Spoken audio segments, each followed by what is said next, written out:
आज के लेक्चर में आप सभी का स्वागत है। आज हम करेंगे मनी रिमिटांस के बारे में, धन प्रेषण के बारे में। पोस्ट ऑफिस के माध्यम से अगर कोई व्यक्ति नकदी भेजना चाहता है, कौन कौन सी ऑप्शंस रहती हैं नकदी भेजने के लिए। तो सबसे जो कॉमन सर्विस आती है वो आती है मनी ऑर्डर, लेकिन इसके अलावा भी और बहुत सारी सर्विसेज होती हैं अलग अलग पर्पसेस के लिए जिनको यूज़ किया जाता है। उन सारी सर्विसेज के बारे में आज की वीडियो में बात करेंगे।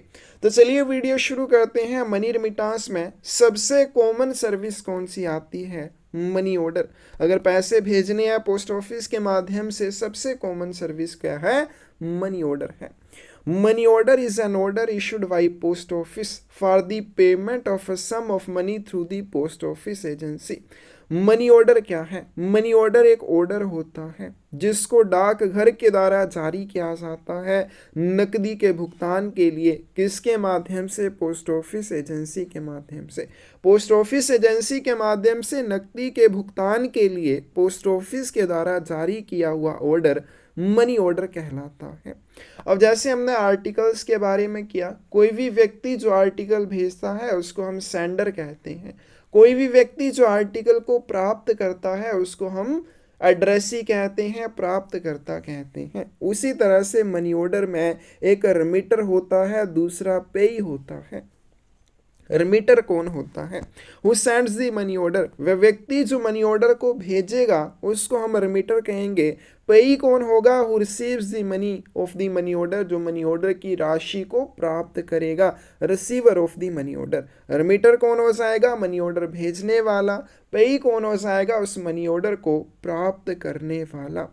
मनी ऑर्डर फॉर्म में B obtained from the post office on payment of 25 पैसे। जो सिंपल मनी ऑर्डर होते हैं उनको भेजने के लिए जिस मनी ऑर्डर फॉर्म का यूज़ किया जाता है उसका प्राइस कितना है? 25 पैसे है। Cost of money order form is not adjusted from the commission payable by the sender. तो ये जो मनी ऑर्डर फॉर्म की प्राइस होती है अलग से देनी होती है। इसको मनी ऑर्डर भेजने के लिए जो आपके द्वारा कमीशन दिया जाएगा उस कमीशन से एडजस्ट नहीं किया जाता है। तो मनी ऑर्डर क्या हो जाएगा? मनी ऑर्डर एक ऑर्डर होता है जिसे पोस्ट ऑफिस के द्वारा पोस्ट ऑफिस एजेंसी के माध्यम से नकदी भुगतान करने के लिए जारी किया जाता है। रिमिटर वह व्यक्ति होता है जो मनी ऑर्डर को भेजता है। पेई वह व्यक्ति होता है जो मनी ऑर्डर की राशि को प्राप्त करेगा। मनी ऑर्डर फॉर्म आपको पोस्ट ऑफिस में मिल जाएगा जिसका प्राइस 25 पैसे रहेगा, लेकिन ये जो मनी ऑर्डर फॉर्म का प्राइस है इसको उस मनी ऑर्डर के लिए दिए जाने वाले कमीशन से एडजस्ट नहीं किया जाता है। फिर है उसके बाद money order office. All post office are money order office. सभी कार्यालय मनी ऑर्डर कार्यालय होते हैं except distinguished by letter D against their name in post office guide part 3। तो कुछ ऐसे डाकघर हैं पोस्ट ऑफिस गाइड पार्ट 3 में दिए हुए जिनके सामने डी शब्द से उनको अलग किया हुआ है, वो मनी ऑर्डर ऑफिस नहीं है। बाकी सभी डाकघरों को मनी ऑर्डर ऑफिस कहा जाता है। बहुत important, limit for which a single money order can be issued is 5,000 rupees। Single money order maximum कितने रुपए के लिए भेजा जा सकता है? 5,000 रुपये के लिए। हमने वीपी आर्टिकल्स के बारे में कर लिया। वैल्यू पेबल आर्टिकल जब भी भेजा जाता है उसके साथ क्या भेजते हैं?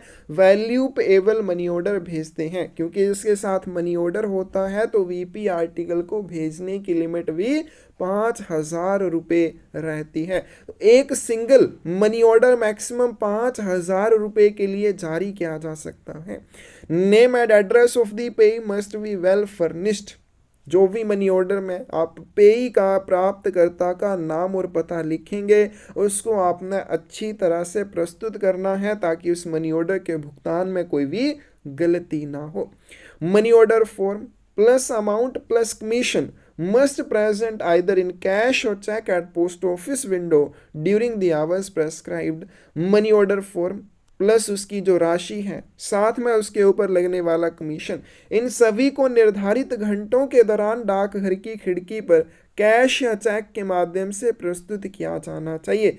मनी ऑर्डर की राशि का भुगतान कैश के माध्यम से भी किया जा सकता है और मनी ऑर्डर की राशि का भुगतान चेक के माध्यम से भी किया जा सकता है। तो एक सिंगल मनी ऑर्डर मैक्सिमम 5,000 रुपये के लिए जारी किया जा सकता है। इसमें पेई का नाम और पता बिल्कुल सही से आपने प्रस्तुत करना है ताकि प्राप्तकर्ता को पहचानने में कोई गलती ना हो।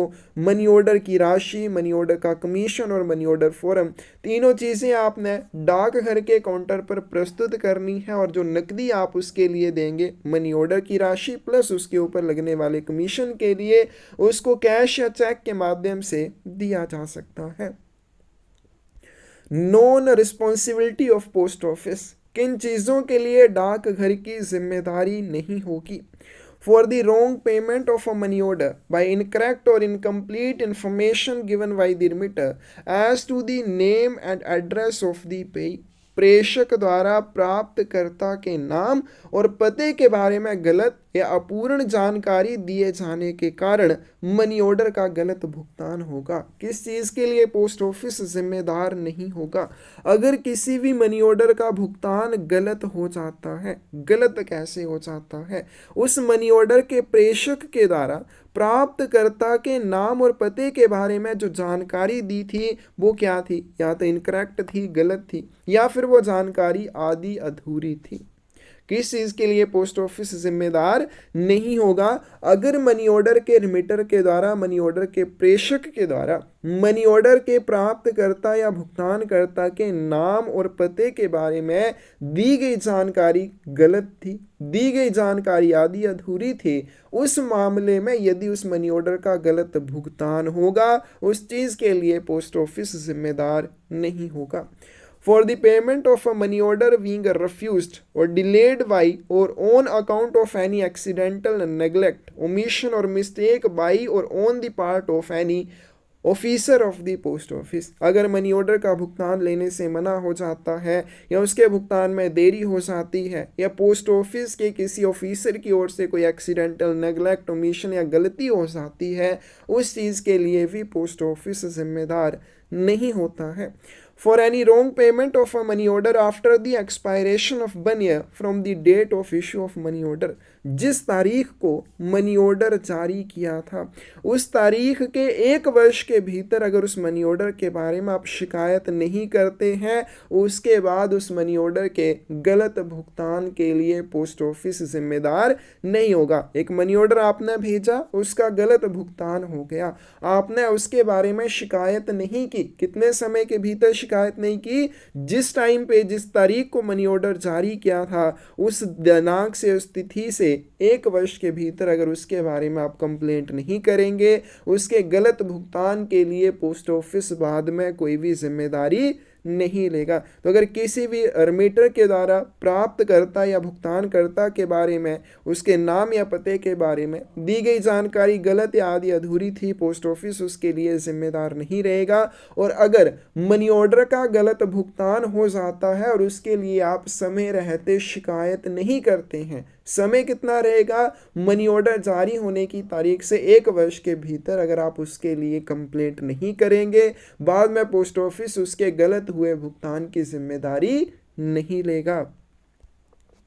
Receipt given to sender for, जो भी व्यक्ति मनी ऑर्डर को भेजने आएगा उसको एक रसीद दी जाती है। किस चीज़ के संबंध में रसीद दी जाती है? Receipt will be given to the remitter for the amount paid by him on account of the money order and commission. जो मनी ऑर्डर का प्रेषक होगा उसके द्वारा उस अमाउंट, उसको मनी ऑर्डर को भेजने के लिए कितनी अमाउंट दी है, यानी कि कितने रुपए का उसने वो मनी ऑर्डर भेजा है, वो राशि प्लस उसके ऊपर कितना कमीशन लगा है, इन दोनों चीज़ों के लिए जो उसके द्वारा पेमेंट की जाएगी, जितनी राशि दी जाएगी, उस राशि के संबंध में मनी ऑर्डर भेजने वाले को एक रसीद दी जाती है। तो मनी ऑर्डर का जो रिमिटर होता है उसको एक रसीद दी जाती है। रसीद किस अमाउंट के संबंध में दी जाती है? मनी ऑर्डर प्लस उसके ऊपर लगने वाले कमीशन की राशि के संबंध में दी जाती है। एनी एरर और omission in the receipt should be pointed out at once by the remitter, otherwise the post office will not be responsible। रसीद में कोई भी गलती या कोई भी चूक अगर दिखाई देती है, मनी ऑर्डर भेजने वाले को तुरंत इसे इंडिकेट करना होगा, इंगित करना होगा, अदरवाइज बाद में पोस्ट ऑफिस इस चीज़ के लिए जिम्मेदार नहीं होगा। जो रसीद दी जाएगी उसको ध्यान से चेक करना होता है, उसमें आपको कोई गलती नज़र आती है तुरंत उस चीज़ के बारे में आपको पॉइंट आउट करना है, बताना है। आप नहीं बताते हैं बाद में पोस्ट ऑफिस उसके लिए फिर जिम्मेदार नहीं होता है। नेक्स्ट चलते हैं acknowledgement. The remitter of money order receives an acknowledgement of payment of the amount of money order signed by payee और his authorised agent. Money order भेजने वाले को मनी ऑर्डर की राशि के भुगतान की पावती प्राप्त होती है जिस पर पेई या उसके अधिकृत एजेंट के हस्ताक्षर होते हैं। क्या होता है, जब भी मनी ऑर्डर भेजा जाता है उसमें एक एक्नोलेजमेंट पोर्शन होता है। जो एक्नोलेजमेंट पोर्शन होता है उसके ऊपर उस मनी ऑर्डर के प्राप्तकर्ता के हस्ताक्षर लिए जाते हैं या फिर मनी ऑर्डर के प्राप्तकर्ता के अधिकृत एजेंट के हस्ताक्षर लिए जाते हैं। फिर वो एक्नोलेजमेंट पोर्शन उस मनी ऑर्डर के प्रेषक को भेजा जाता है। तो मनी ऑर्डर का प्रेषक क्या प्राप्त करेगा, मनी ऑर्डर के संबंध में एक एक्नोलेजमेंट, एक पावती प्राप्त करेगा जिसके ऊपर उस मनी ऑर्डर के भुगतानकर्ता या उसके अधिकृत एजेंट के हस्ताक्षर होते हैं। If the acknowledgement is not received in a reasonable time, a certificate of payment signed by the postmaster of the office will be given on application। यदि पावती उचित समय में प्राप्त नहीं होती है, जो रिमीटर है मनी ऑर्डर का उसको रीजनेबल टाइम में उस मनी ऑर्डर के संबंध में एक्नोलेजमेंट नहीं मिलती है, फिर क्या होगा, A certificate of payment signed by the postmaster office will be given on application। तो एक आवेदन करने पर फिर रिमीटर उसके संबंध में एक आवेदन कर सकता है। अगर रिमीटर आवेदन करता है तो क्या होगा, पोस्ट मास्टर और ऑफिस के द्वारा क्या किया जाएगा, एक सर्टिफिकेट ऑफ पेमेंट उस मनी ऑर्डर के संबंध में दिया जाएगा जिसकी पावती समय रहते प्रेषक के पास नहीं पहुंचती है। However, in the case of money orders issued in favor of government or district or local or municipal boards, the acknowledgement in some cases is retained by the payee who issue a departmental receipt to the remitter direct। लेकिन यहाँ पे तो आ जाएगा कि acknowledgement जो है वो किसको भेजी जाएगी, रिमीटर को भेजी जाएगी, रिमीटर को प्राप्त होगी। लेकिन कुछ मामलों में, कौन से मामले में, सरकार, डिस्ट्रिक्ट, लोकल या म्यूनिसिपल बोर्ड्स के मामले में मनी ऑर्डर की एक्नोलेजमेंट विभाग के द्वारा, इनके जो गवर्नमेंट, डिस्ट्रिक्ट, लोकल या म्यूनिसिपल बोर्ड होते हैं इनके द्वारा अपने पास रख ली जाती है और ये अपनी डिपार्टमेंटल रिसिप्ट रिमीटर को या प्रेषक को भेज देते हैं कि हमें उस मनी ऑर्डर की राशि प्राप्त हो गई है। तो मनी ऑर्डर की एक्नोलेजमेंट वो रिमीटर को नहीं भेजेंगे, वो अपने विभाग की तरफ से विभागीय रसीद रिमीटर को भेज देते हैं। ये इंपॉर्टेंट पॉइंट है, आपने ध्यान रखना है। किन मामलों में मनी ऑर्डर की एक्नोलेजमेंट प्राप्तकर्ता या पेई के द्वारा अपने पास रखी जा सकती है, गवर्नमेंट, डिस्ट्रिक्ट, लोकल और म्यूनिसिपल बोर्ड्स के मामले में, और वो क्या करते हैं, अपनी विभागीय रसीद प्रेषक को भेज देते हैं। In case of electronic money order, the acknowledgement along with the voucher shall be kept in head office of the office of payment and shall be sent to office of issue on demand। Electronic money order के मामले में voucher के साथ पावती भुगतान कार्यालय के प्रधान कार्यालय में रखी जाती है। ठीक है, इलेक्ट्रॉनिक मनी ऑर्डर के मामले में क्या होता है, वाउचर के साथ पावती जो भुगतान कार्यालय होता है उसके हेड ऑफिस में रखी जाती है, और अगर मांग की जाती है तो मांग किए जाने पर वो किसको भेजी जाएगी, जारी करने वाले कार्यालय को भेजी जाएगी, मनी ऑर्डर भेजने वाले कार्यालय को भेजी जाती है।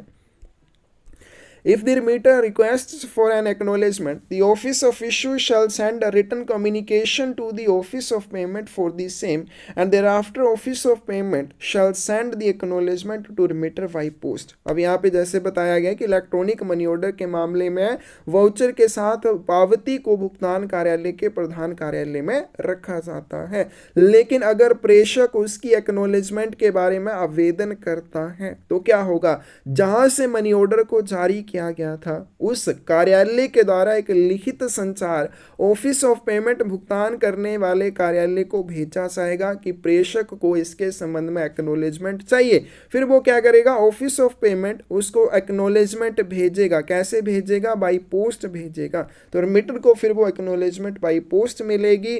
Provided that a certificate of payment shall be issued by office of issue on the request of the remitter. लेकिन अगर सर्टिफिकेट ऑफ पेमेंट चाहिए तो वो किसके द्वारा जारी किया जा सकता है? अगर प्रेषक रिक्वेस्ट करता है, अनुरोध करता है, मनी ऑर्डर जारी करने वाले कार्यालय के द्वारा सर्टिफिकेट ऑफ पेमेंट जारी किया जा सकता है। लेकिन अगर उसको एक्नॉलेजमेंट चाहिए तो मनी ऑर्डर जारी करने वाले कार्यालय के द्वारा लिखित संचार ऑफिस ऑफ पेमेंट को भेजा जाएगा कि प्रेषक को उस मनी ऑर्डर के संबंध में एक्नॉलेजमेंट चाहिए। फिर वो ऑफिस ऑफ पेमेंट उस एक्नॉलेजमेंट को बाई पोस्ट रिमिटर को भेज देगा। If the pay of a money order is illiterate, it will be necessary for him to make his mark on the money order in the presence of a witness whose signature must be obtained on the order. अगर किसी money order का प्राप्तकर्ता पढ़ा लिखा नहीं है, क्योंकि money order और उसकी एक्नॉलेजमेंट के ऊपर उसके हस्ताक्षर चाहिए, लेकिन वो पढ़ा लिखा नहीं है, तो मनी ऑर्डर और एक्नॉलेजमेंट के ऊपर उस अनपढ़ व्यक्ति के अंगूठे का निशान या अन्य निशान लिया जाना चाहिए। लेकिन कैसे लिया जाना चाहिए? किसी गवाह की प्रेजेंस में, देख रेख में लिया जाना चाहिए। और उस विटनेस से आपने उस व्यक्ति के अंगूठे के निशान या अन्य निशान को मनी ऑर्डर और एक्नॉलेजमेंट के ऊपर अटेस्टेड करवाना है, सत्यापित करवाना है। तो किसी भी अनपढ़ व्यक्ति को अगर आपने मनी ऑर्डर का भुगतान करना है, क्या प्रोसेस रहता है? आपने उस अनपढ़ व्यक्ति के अंगूठे का निशान या अन्य निशान मनी ऑर्डर और एक्नॉलेजमेंट के ऊपर ले लेना है। लेकिन कैसे लेना है? एक विटनेस, एक गवाह की उपस्थिति में लेना है। फिर उस गवाह से आपने उस मनी ऑर्डर एक्नॉलेजमेंट के ऊपर प्राप्तकर्ता के अंगूठे या अन्य निशान को सत्यापित करवाना है। विटनेस के हस्ताक्षर मनी ऑर्डर और एक्नॉलेजमेंट के ऊपर करवा लेने हैं। नेक्स्ट चलते हैं redirection. If the payee of a money order has moved from the place at which the order was originally payable and has left written instructions with the post office for the redirection of articles to his address, तो कोई भी money order का अगर पेई है, भुगतान करता है, वो किसी अन्य स्थान पर चला गया है, एक जगह के लिए मनी ऑर्डर आया है, लेकिन उस पते पर जो पेई रहता था, भुगतान करता रहता था, वो किसी दूसरे स्थान पर चला गया है, या फिर वो क्या करके गया और साथ में पोस्ट ऑफिस में अपने आर्टिकल्स के रिडायरेक्शन के संबंध में लिखित निर्देश देकर गया है। Money order will B redirected and will be payable at the revised address. तो उस मनी ऑर्डर की रिडायरेक्शन की जाएगी और नए पते पर उसका भुगतान किया जाएगा। कैसे किया जाएगा? Without any extra charges. इसके लिए कोई भी एक्स्ट्रा चार्जेस नहीं लगेंगे। If the office of payment by Indian post office, अगर उसका भुगतान भारतीय डाकघर के द्वारा ही किया जाता है। तो अगर क्या होता है, मनी ऑर्डर का भुगतान करता ओरिजिनल पते पर, जो मनी ऑर्डर में लिखा था उस ओरिजिनल एड्रेस से मूव कर गया है, किसी दूसरे स्थान पर चला गया है, वहां पर अगर वो पोस्ट ऑफिस में रिटर्न इंस्ट्रक्शंस दे के जाता है कि मेरा कोई भी आर्टिकल आएगा, मेरा कोई भी मनी ऑर्डर आएगा, आपने मेरे नए इस एड्रेस पर भेज देना है, वहां पे उस मनी ऑर्डर को उसके नए एड्रेस पर भेजा जाएगा और इस रिडायरेक्शन के लिए कोई भी एक्स्ट्रा चार्जेस नहीं लगेंगे अगर उस मनी ऑर्डर का भुगतान किसी भी भारतीय डाकघर के द्वारा किया जाता है। नेक्स्ट है अल्टरेशन इन एड्रेस और प्लेस ऑफ पेमेंट। पते या भुगतान के स्थान में परिवर्तन करना। The remitter of a money order which has not been paid may require that the address of the payee shall be altered or that the name of the post office at which the order was originally made payable shall be changed. अब यहाँ पे जो money order में आपने address डाला था भुगतानकर्ता का, या जो प्लेस ऑफ पेमेंट डाला था, भुगतान का स्थान डाला था, उसमें आप परिवर्तन करना चाहते हैं, तो कोई भी मनी ऑर्डर भेजने वाला व्यक्ति अगर ये चाहता है कि मैंने उस मनी ऑर्डर में लिखे हुए एड्रेस को चेंज करना है या उस मनी ऑर्डर में जो प्लेस ऑफ पेमेंट है उसको चेंज करना है, तो ऐसा किया जा सकता है, लेकिन वो मनी ऑर्डर अभी तक भुगतान नहीं किया गया होना चाहिए। अगर मनी ऑर्डर का भुगतान कर दिया तब तो चेंज करने का कोई फ़ायदा नहीं है। लेकिन अगर मनी ऑर्डर का भुगतान ना किया गया हो तो रेमिटर के द्वारा उस मनी ऑर्डर के एड्रेस में, प्लेस ऑफ पेमेंट में परिवर्तन किया जा सकता है। Required change will be made without additional charge on the remitter.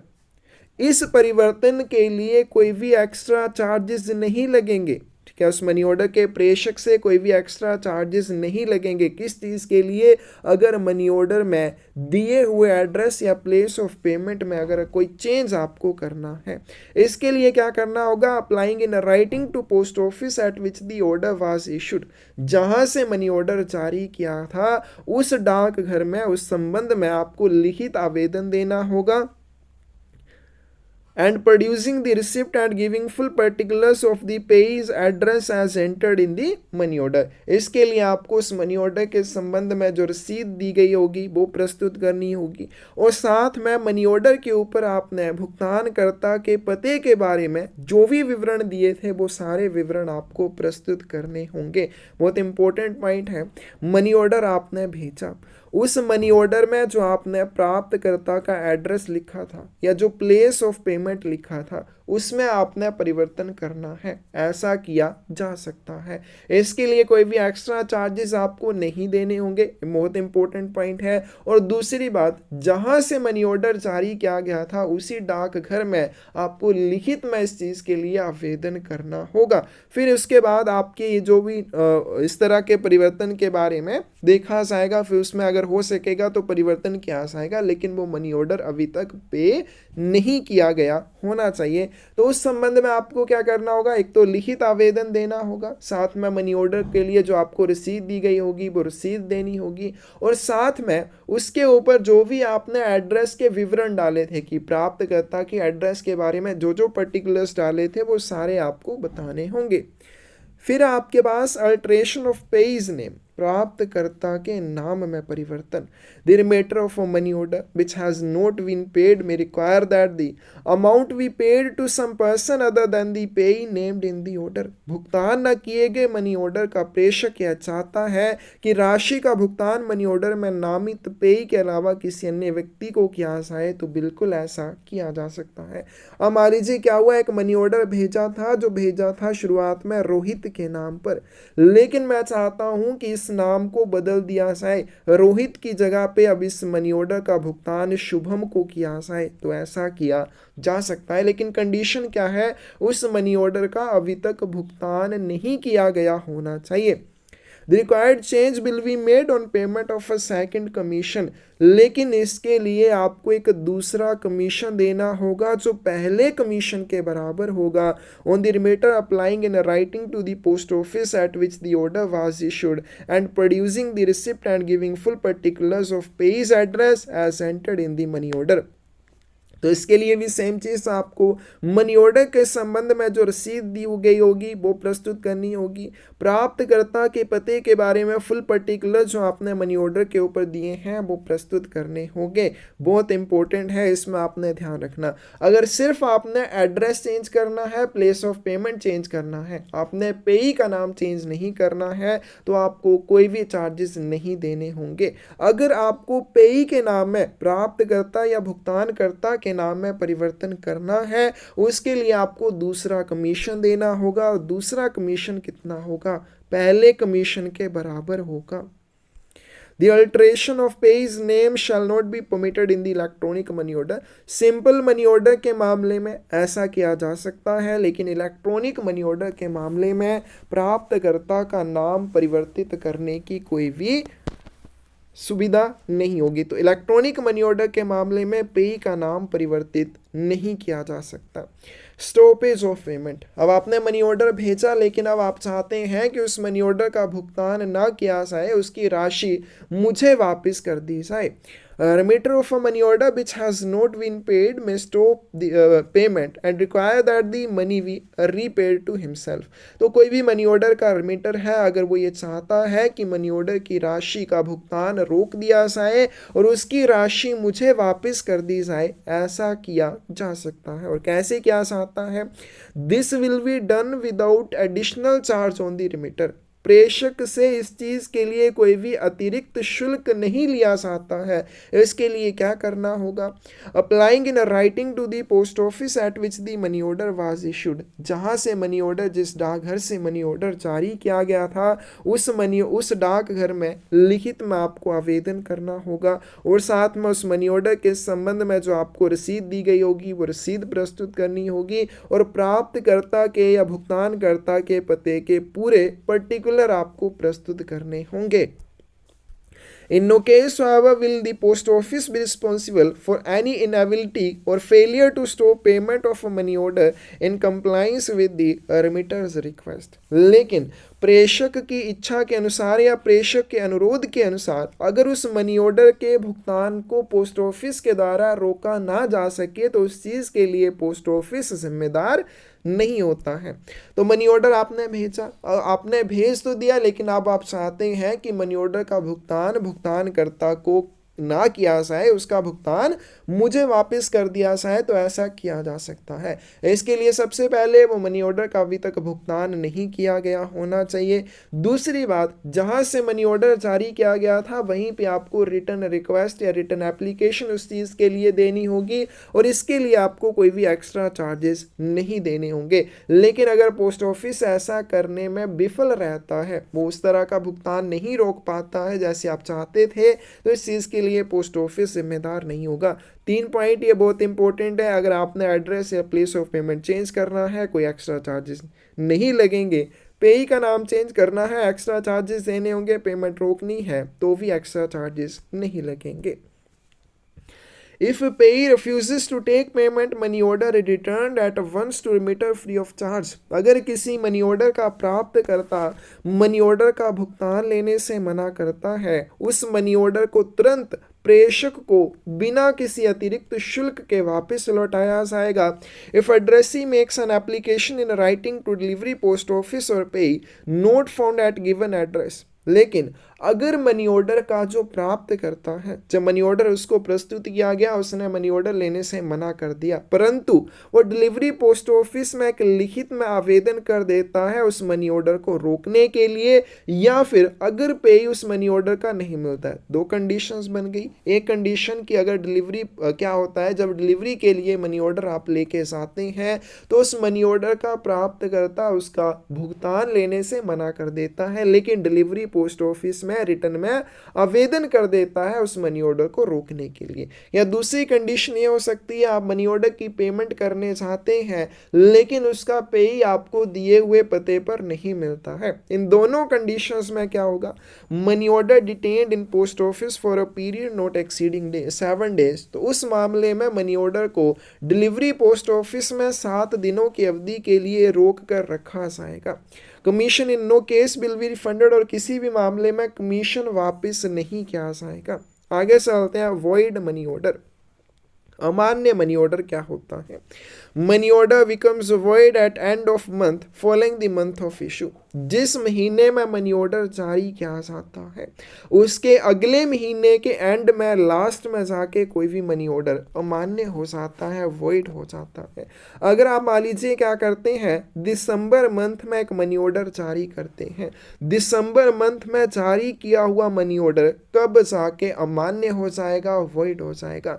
जिस महीने में मनी ऑर्डर जारी किया जाता है उसके अगले महीने, दिसंबर के बाद क्या आ जाएगा, जनवरी मंथ के एंड में जाके लास्ट जनवरी में ये क्या हो जाएगा, वॉइड हो जाएगा। Money order becomes void if, अब मनी ऑर्डर वॉइड हो क्यों जाता है, ये तो हमने कर लिया कि कब हो जाता है, हो क्यों जाता है। If payment of money order to pay can not be affected, अगर किसी मनी ऑर्डर का भुगतान उसके भुगतानकर्ता को ना किया जा सके, and amount can not be repaid to remitter owing letter not being paid. अब क्या हुआ, मनी ऑर्डर पेई को दिया जाना था लेकिन किसी वजह से पेई को उसका भुगतान ना किया जा सके। अब वो मनी ऑर्डर वापिस रिमिटर को भेजा जाएगा लेकिन बाद में उसका रिमिटर भी नहीं मिलता है। अब ना तो उसका भुगतान पेई को किया जा सका और ना ही रिमिटर को किया जा सका, फिर उस मनी ऑर्डर को वॉइड मानना चाहते हैं क्योंकि आप उसका भुगतान अब किसी को कर नहीं सकते। Then money order becomes void and its value credit to the central government. तो इस तरह के मनी ऑर्डर को वॉइड मानना चाहता है और उसकी राशि केंद्र सरकार को जमा कर दी जाती है। इफ पेई और remitter subsequently applies for the payment, avoid हुए मनी ऑर्डर के लिए अगर पे या रिमिटर बाद में आवेदन करता है, money order will be paid to him if application is made before expiration of 1 year from date of issue of original order, तो उस मनी ऑर्डर की राशि का भुगतान किया जा सकता है, चाहे पेई अगर उसके लिए करे, चाहे रिमिटर उसके लिए अप्लाई करे। वॉइड हुए मनी ऑर्डर के लिए पे या परमिटर दोनों में से अगर कोई भी अप्लाई करता है तो उस वॉइड मनी ऑर्डर का भुगतान उन दोनों में से जो भी आवेदन करेगा उसको किया जा सकता है। लेकिन इसके लिए जो आवेदन किया जाएगा मूल मनी ऑर्डर जारी होने के 1 वर्ष की अवधि से पहले किया जाना चाहिए। तो वॉइड मनी ऑर्डर का भुगतान किया जा सकता है अगर पे या रिमिटर उस चीज के लिए आवेदन करते हैं, लेकिन मनी ऑर्डर जारी होने की तारीख से 1 वर्ष के भीतर। Director General may at any time suspend issue of money order by any particular post office or group of post offices. महानिदेशक डाक घरों के द्वारा मनी ऑर्डर जारी करने की सेवा को निलंबित कर सकता है, या डाक घरों के ग्रुप द्वारा, क्या हो सकता है कुछ डाक घरों का ग्रुप हो, समूह हो, उस समूह के द्वारा मनी ऑर्डर जारी करने की सेवा को निलंबित कर सकता है। तो कौन कर सकता है? Director general. Director general money order जारी करने की सेवा, चाहे वो किसी पोस्ट ऑफिस के द्वारा है, चाहे पोस्ट ऑफिस के ग्रुप्स के द्वारा है, तो वो बता सकता है कि ये डाकघर जो है मनी ऑर्डर जारी नहीं करेंगे। लेकिन money order issue on payment of special rate of commission higher than ordinary rates except दे रखा है, एक्सेप्शन है यहाँ पे, ऐसे मनी ऑर्डर जो स्पेशल रेट ऑफ कमीशन की विशेष दर के ऊपर जारी किए जाते हैं, और ये जो विशेष दर कमीशन होती है ऑर्डिनरी रेट से थोड़ी सी ज़्यादा होती है, इस तरह के विशेष दर कमीशन के ऊपर जो मनी ऑर्डर जारी किए जाते हैं उनका निलंबन नहीं किया जा सकता। बाकी जो आपके सिंपल मनी ऑर्डर होते हैं उनको जारी करने की सेवा को निलंबित किया जा सकता है। ट्रांसमिशन की बात करें, carried by air without any surcharges like first class mail, जैसे प्रथम श्रेणी की डाक के ऊपर कोई भी एक्स्ट्रा चार्जेस नहीं लिए जाते हैं हवाई प्रसारण के लिए, उसी तरह से मनी ऑर्डर्स को भी एयर ट्रांसमिशन दिया जाता है फर्स्ट क्लास आर्टिकल्स की तरह। मनी ऑर्डर का भुगतानकर्ता के घर पर किया जाता है। कमीशन और चार्जेस की बात करें, 5% of value of money order, जो भी मनी ऑर्डर की राशि होगी उसका 5% कमीशन के रूप में लिया जाएगा। तो यहाँ जाएगा मनी ऑर्डर के बारे में जो आपको बहुत अच्छे से करना है। फिर आगे चलते हैं, इलेक्ट्रॉनिक मनी ऑर्डर के बारे में बात करते हैं। अब पहले सिर्फ सिंपल मनी ऑर्डर हुआ करते थे, बाद में इनकी जगह इलेक्ट्रॉनिक मनी ऑर्डर्स ने ले ली, ईएमओ ने ले ली। Introduced on 10 October 2008, electronic money order की शुरुआत 10/10/2008 को हुई थी। Web based rapid money transfer service, ये भारत के भीतर एक रैपिड मनी ट्रांसफ़र सेवा है। रैपिड क्या होता है? तुरंत, फास्ट, एकदम से आपके मनी ऑर्डर एक जगह से दूसरी जगह पहुंच जाते हैं। Quick and secure electronic transmission, इनका ट्रांसमिशन कैसे होता है? इलेक्ट्रॉनिक होता है, क्विक और सिक्योर, बिल्कुल सुरक्षित और बिल्कुल फास्ट। डिस्बर्स्ड इन 24 आवर्स, ठीक है, आपने अभी मनी ऑर्डर भेजा 24 घंटे के भीतर वो वितरित हो जाएगा। लिमिट की बात करें तो इलेक्ट्रॉनिक मनी ऑर्डर मिनिमम 1 रुपये के लिए, मैक्सिमम 5,000 रुपये के लिए भेजा जा सकता है। The amount for which a single electronic money order may be issued shall not exceed 5,000 rupees. एक single electronic money order maximum 5,000 रुपये के लिए जारी किया जा सकता है and shall not include a fraction of rupees, और इसमें रुपये की फ्रैक्शन नहीं होनी चाहिए। जैसे मैक्सिमम 5,000 रुपये के लिए मनी ऑर्डर जारी किया जा सकता है। अब मान लीजिए मैं क्या करता हूँ, एक 100 रुपये का मनी ऑर्डर जारी करवाता हूँ, मैं इसको करवा सकता हूँ क्योंकि मिनिमम लिमिट 1 रुपये है। लेकिन अगर मैं बोलूँ 100 रुपये 50 पैसे का मनी ऑर्डर मैंने जारी करना है तो इसमें रुपये की फ्रैक्शन आ जाएगी, रुपये का हिस्सा आ जाएगा। वैसा नहीं होना चाहिए, जो मनी ऑर्डर की राशि होगी कंप्लीट रुपीज़ में होनी चाहिए। 100 रुपये का होगा या 101 रुपये का, 100 रुपये 50 पैसे का मनी ऑर्डर जारी नहीं किया जाएगा। The amount for which a single electronic money order under national social assistance program can be issued shall not exceed 10,000 rupees. राष्ट्रीय सामाजिक सहायता कार्यक्रम के अंतर्गत एकल इलेक्ट्रॉनिक मनी ऑर्डर जारी करने की राशि 10,000 रुपये से अधिक नहीं होनी चाहिए। तो ऐसा इलेक्ट्रॉनिक मनी ऑर्डर जो नेशनल सोशल असिस्टेंट प्रोग्राम के अंडर जारी किया जाता है वो मैक्सिमम 10,000 रुपये के लिए, और नॉर्मल जो इलेक्ट्रॉनिक मनी ऑर्डर होंगे 5,000 रुपये के लिए। Sender can also send on messages not exceeding 100 characters। Electronic money order के साथ प्रेषक के द्वारा अपना एक संदेश भी भेजा जा सकता है जो 100 अक्षरों से अधिक नहीं होना चाहिए। इलेक्ट्रॉनिक मनी ऑर्डर का फॉर्म फ्री होता है। मनी ऑर्डर का फॉर्म सिंपल जो मनी ऑर्डर होंगे 25 पैसे का होगा। अब इलेक्ट्रॉनिक मनी ऑर्डर में फैसिलिटीज क्या क्या होती हैं? 1 to 1, एक से एक, यानी कि इलेक्ट्रॉनिक मनी ऑर्डर एक व्यक्ति से एक व्यक्ति को भेजा जा सकता है। मैनी टू वन, बहुत सारे व्यक्ति मिलकर एक व्यक्ति को भेज सकते हैं, या एक व्यक्ति मिलकर, एक व्यक्ति अकेला बहुत सारे व्यक्तियों को भी भेज सकता है। तो 1 to 1, मैनी टू वन और 1 to मैनी, इस तरह की सर्विसेज आपको इसमें मिल जाएंगी। Maximum 6 page in single transaction, एक लेन देन में अधिकतम 6 पेई हो सकते हैं। Payment is done at door step of पे और विजिट नियरेस्ट पोस्ट ऑफिस। अब यहाँ पे ये पॉइंट अगर समझ नहीं आया तो इसका क्या अर्थ हो जाएगा कि जैसे आप एक मनी ऑर्डर भेजते हैं तो उसमें एक ही पे डालेंगे, लेकिन इलेक्ट्रॉनिक मनी ऑर्डर में आप 6 पेज का नाम डाल सकते हैं। सिंगल ट्रांजैक्शन में 6 पेज मैक्सिमम हो सकते हैं, भुगतान करता हो सकते हैं। Payment is done at the door step of पे और विजिट नियरेस्ट पोस्ट ऑफिस। इसका भुगतान जो है पे या प्राप्तकर्ता के घर पर किया जाता है, या इसके लिए वो नज़दीकी अपने डाकघर में भी जा सकता है। Electronic money orders can be booked at authorised post offices. Electronic money orders की बुकिंग ऑथराइज्ड या अधिकृत डाकघरों में की जाएगी, लेकिन इनका भुगतान सभी डिलीवरी पोस्ट ऑफिसेस के द्वारा किया जाएगा। जो पेई होगा उसको अगर प्रूफ ऑफ आइडेंटिटी देना पड़े, अपनी पहचान का कोई प्रमाण देना पड़े, तो कोई भी फोटो आइडेंटिटी डॉक्यूमेंट दिया जा सकता है। जैसे आधार कार्ड हो जाएगा, पैन कार्ड हो जाएगा, वोटर कार्ड हो जाएगा। ये क्या होते हैं? हमारे फोटो आइडेंटिटी डॉक्यूमेंट होते हैं, इनमें हमारी फोटो भी होती है। Send message along with money order is free. Money order के साथ मैसेज भी आप भेज सकते हैं, एक्स्ट्रा कोई उसके चार्जेस नहीं लगेंगे। Electronic money order can be cancelled before delivery. Electronic money order को डिलीवरी से पहले आप कैंसिल भी करवा सकते हैं। A booking receipt will be given to the remitter after booking an electronic money order containing an 18 digit number called PNR।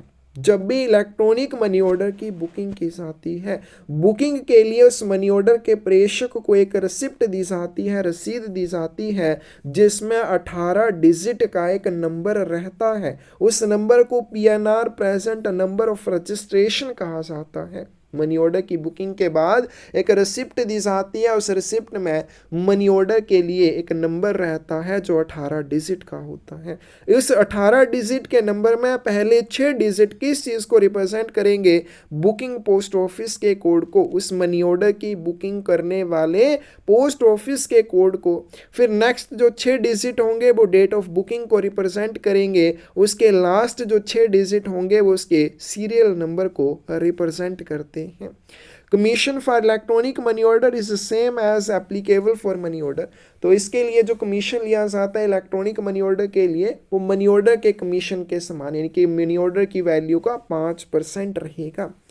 Electronic money orders can be tracked through India post website. Electronic money order को India post website के माध्यम से track किया जा सकता है।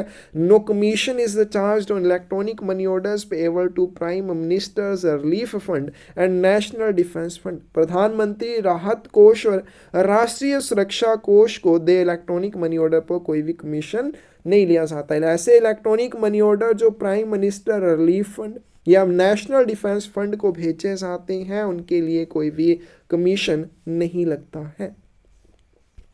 आगे चलते हैं, सर्विस मनी ऑर्डर की बात करते हैं। Amount remitted by postal department to its employees और to any other members of public.